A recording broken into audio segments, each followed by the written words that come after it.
ಯಾವುದಾದ್ರೂ ಆರ್ಡ್ರ್ ಮಾಡಿದರೆ ಸೊ ಪ್ಯಾಕಿಂಗಲ್ಲಿ ಈ ರೀತಿಯಾಗಿ ವೈರ್ ಬರುತ್ತೆ. ಪಟ್ಟಿ ವೈರಿಂದ ನಾನು ಹ್ಯಾಂಡಲ್ ಮಾಡ್ಕೊತಾ ಇದ್ದೀನಿ. ಸೊ ಹ್ಯಾಂಡಲ್ ಒಳಗಡೆ ಹಾಕೋಕ್ಕೆ ಪಟ್ಟಿ ವೈರ್ ಯೂಸ್ ಮಾಡ್ಕೊತಾ ಇದ್ದೀನಿ.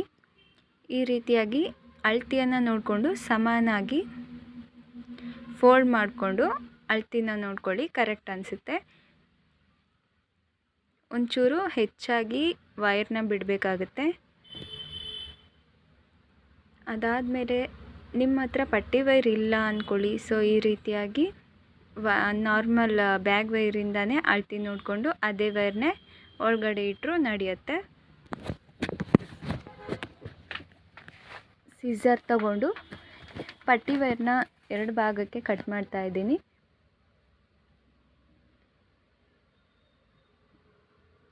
ಈ ರೀತಿಯಾಗಿ ಕಟ್ ಮಾಡಿಕೊಂಡು ವಿ ಶೇಪ್ ಇದೆ ಅಲ್ವಾ, ಅಲ್ಲಿ ಸೇರಿಸ್ಕೊಳ್ಳಿ. ನಾನು ಯಾಕೆ ಪಟ್ಟಿ ವೈರ್ ತೊಗೊಂಡಿದ್ದೀನಿ ಅಂದರೆ ತುಂಬ ಗಟ್ಟಿಯಾಗಿ ಬರುತ್ತೆ, ಹ್ಯಾಂಡಲ್ ಸಹ ದಪ್ಪ ಕಾಣಿಸುತ್ತೆ, ಚೆನ್ನಾಗಿರುತ್ತೆ.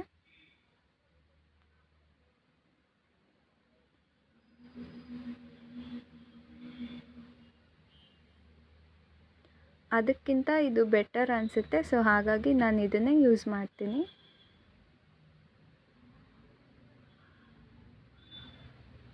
ಈ ರೀತಿಯಾಗಿ ಅಳತೆಯನ್ನು ಸರಿಯಾಗಿ ತಗೊಂಡು ಒಂಚೂರು ಹೆಚ್ಚಾಗಿ ಬಿಡಬೇಕಾಗತ್ತೆ ವೈರ್ನ. ಅದಾದಮೇಲೆ ನಾರ್ಮಲ್ ವೈರ್ ತಗೊಂಡು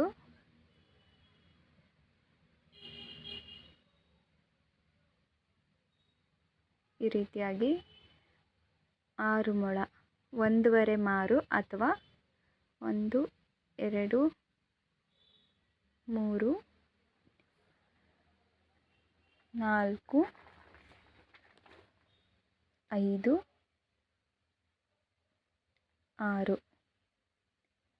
6 ಮೊಳ ಸರಿ ಹೋಗುತ್ತೆ. ಇದೇ ರೀತಿ 4 ವೈರನ್ನು ಕಟ್ ಮಾಡ್ಕೋಬೇಕಾಗುತ್ತೆ. ಸೊ 2 ಹ್ಯಾಂಡಲ್ಗೆ ಬೇಕು, 1 ಹ್ಯಾಂಡಲ್ಗೆ ಬಂದುಬಿಟ್ಟು 2 ವೈರ್ ಬೇಕಾಗುತ್ತೆ. ನಾನು ಡಬಲ್ ಕಲರ್ ತೊಗೊಂಡಿದ್ದೀನಿ, ಸಿಂಗಲ್ ಕಲರ್ ಬೇಕಾದರೂ ಹಾಕೋಬೋದು. ಡಬಲ್ ಕಲರು ತುಂಬ ಚೆನ್ನಾಗಿರುತ್ತೆ ಅಂತ ಸ್ನೇಕ್ ಹ್ಯಾಂಡಲ್ ಆಗಿ ಬರುತ್ತೆ.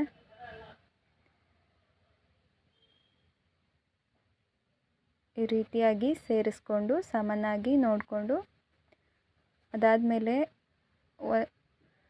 ಸೇಮ್ ಕಲರ್ ಒಂದೇ ಕಡೆ ಬರೋ ರೀತಿಯಾಗಿ ನಾವು ಹಿಡ್ಕೋಬೇಕು ಹ್ಯಾಂಡಲ್ನ.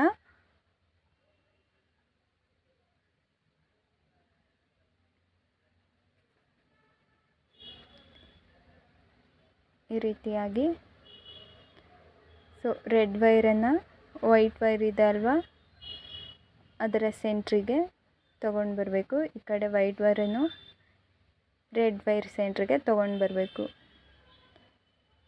ಮತ್ತೆ ನೋಡ್ಕೊಳ್ಳಿ, ಈ ರೀತಿಯಾಗಿ ಸೆಂಟ್ರಲ್ಲಿ ಹಾಕಿದರೆ ಮುಗೀತು. ತುಂಬ ಸುಲಭವಾಗಿ ಹ್ಯಾಂಡಲ್ನ ಮಾಡ್ಕೋಬೋದು. ಈ ರೀತಿಯಾಗಿ ಸೆಂಟ್ರಲ್ಲಿ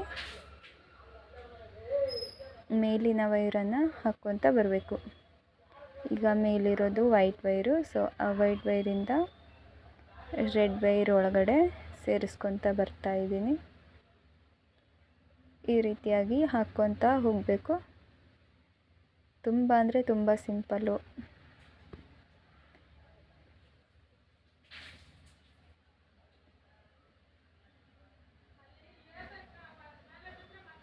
ಈ ರೀತಿಯಾಗಿ ಹಾಕ್ಕೊತ ಬರಬೇಕು.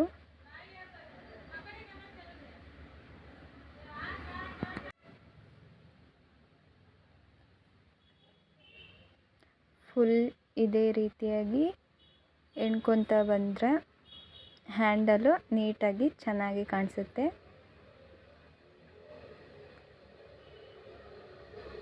ಈ ರೀತಿಯಾಗಿ ಫುಲ್ ಹಾಕ್ಕೊಂಡು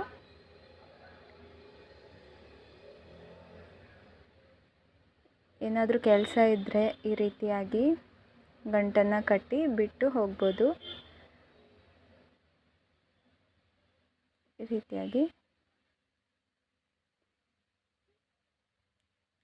ಅದಾದಮೇಲೆ ಹ್ಯಾಂಡಲ್ನ ಈ ಕಡೆ ಎಲ್ಲಿ ಹಾಕಿದ್ರೋ ಆ ಕಡೆನೂ ಅದೇ ನಾಟಲ್ಲಿ ಹಾಕ್ಕೋಬೇಕಾಗುತ್ತೆ. ಫ್ಲವರ್ ನಾಟ್ ಮೇಲೆ ವೈರನ್ನು ಸೇರಿಸಿ,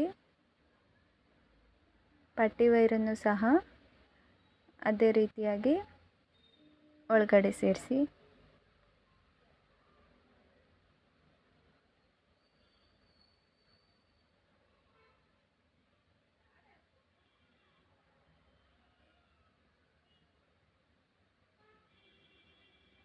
ಈ ರೀತಿಯಾಗಿ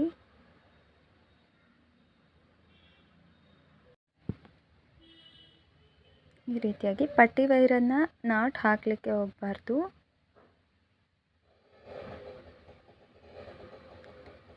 ಗಂಟು ಕಟ್ಟದೇ ಇರೋ ಹಾಗೇ ಸೇರಿಸ್ಕೋಬೇಕಾಗುತ್ತೆ ನಾಟಲ್ಲಿ. ಗಂಟು ಹಾಕಿದರೆ ಚೆನ್ನಾಗಿ ಕಾಣಿಸೋದಿಲ್ಲ. ಸೊ ಹಾಗಾಗಿ ಹಾಗೇ ಸೇರಿಸ್ಕೋಬೇಕು. ಸರಿಯಾಗಿ ಹಿಡ್ಕೊಂಡು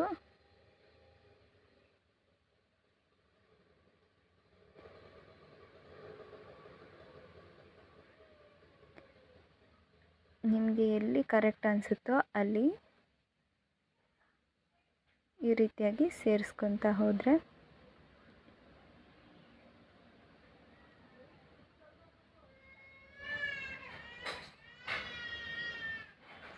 ಈ ರೀತಿಯಾಗಿ ಸೇರಿಸ್ಕೊತಾ ಹೋಗಬೇಕು.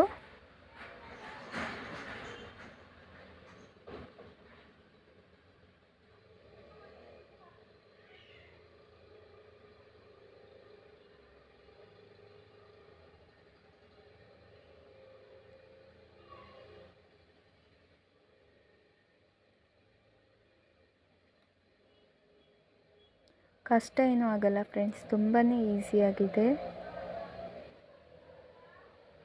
ಹೊಸದಾಗಿ ಕಲಿಯೋರು ಸಹ ಈ ರೀತಿಯಾಗಿ ಟ್ರೈ ಮಾಡ್ಬೋದು.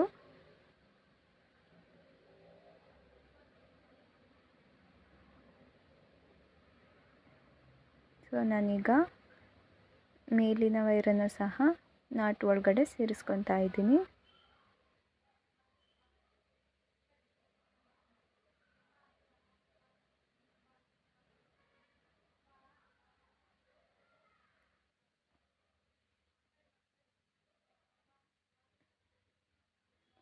ಹಾಕ್ತಾ ಹೋದರೆ ಗೊತ್ತಾಗ್ಬಿಡುತ್ತೆ ಎಲ್ಲಿ ಸೇರಿಸ್ಕೊತಾ ಹೋಗಬೇಕು ಅಂತ. ಕಾಲಮ್ ನೀಟಾಗಿ ಹಾಕ್ಕೋಬೇಕು.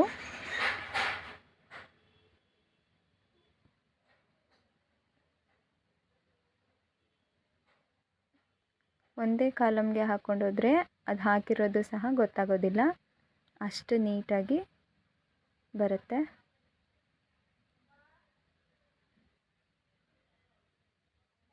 ಈ ರೀತಿಯಾಗಿ ಸೇರಿಸ್ಕೊತಾ ಹೋಗಿ ವೈರನ್ನು ಒಂದು ಗಂಟು ಕಟ್ಟಿಬಿಟ್ರೆ ಮುಗೀತು.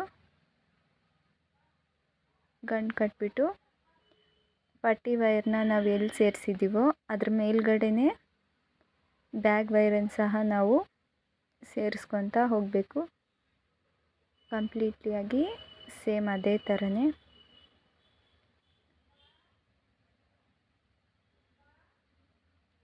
ಕಟ್ಕೊಂಡು ಈ ರೀತಿಯಾಗಿ ಸೇರಿಸ್ಕೊತಾ ಹೋಗಿ.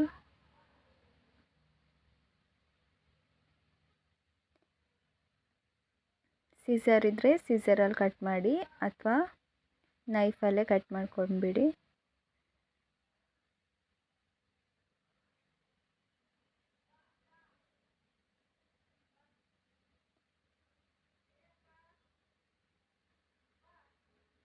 ಅದಾದಮೇಲೆ ಒಂದು ಸ್ವಲ್ಪ ವೈರ್ ತಗೊಂಡು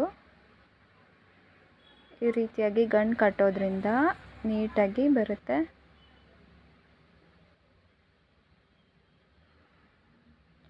ಗುಂಡಿ ಹಾಕೋದ್ರಿಂದ ಅದು ಬಿಗಿಯಾಗಿರುತ್ತೋ ಇಲ್ವೋ ಗೊತ್ತಿಲ್ಲ, ಈ ರೀತಿಯಾಗಿ ಕಟ್ಟೋದ್ರಿಂದ ಬಿಗಿಯಾಗಿ ಕೂತ್ಕೊಳ್ಳುತ್ತೆ.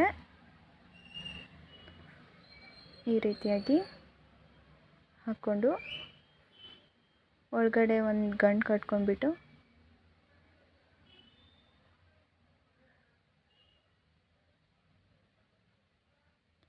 ಸಪೋರ್ಟ್ಗೆ ಕಾಲು ಇಟ್ಕೊಂಡಿದ್ದೀನಿ. ಸೊ ಈ ರೀತಿಯಾಗಿ ಗಂಟು ಕಟ್ಕೊಂಡು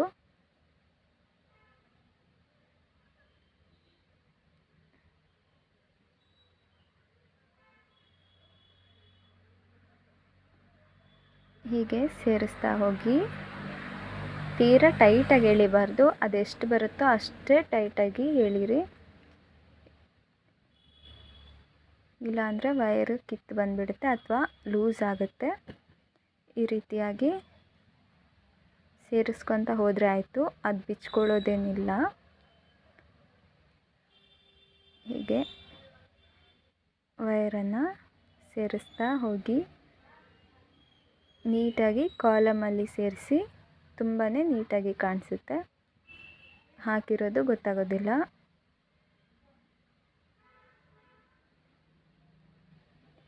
ಈ ರೀತಿಯಾಗಿ ಮಿಕ್ಕಿರೋ ಇನ್ನು 3 ಕಡೆನೂ ಅದೇ ರೀತಿಯಾಗಿ ಹಾಕ್ಕೊತಾ ಹೋಗಬೇಕು.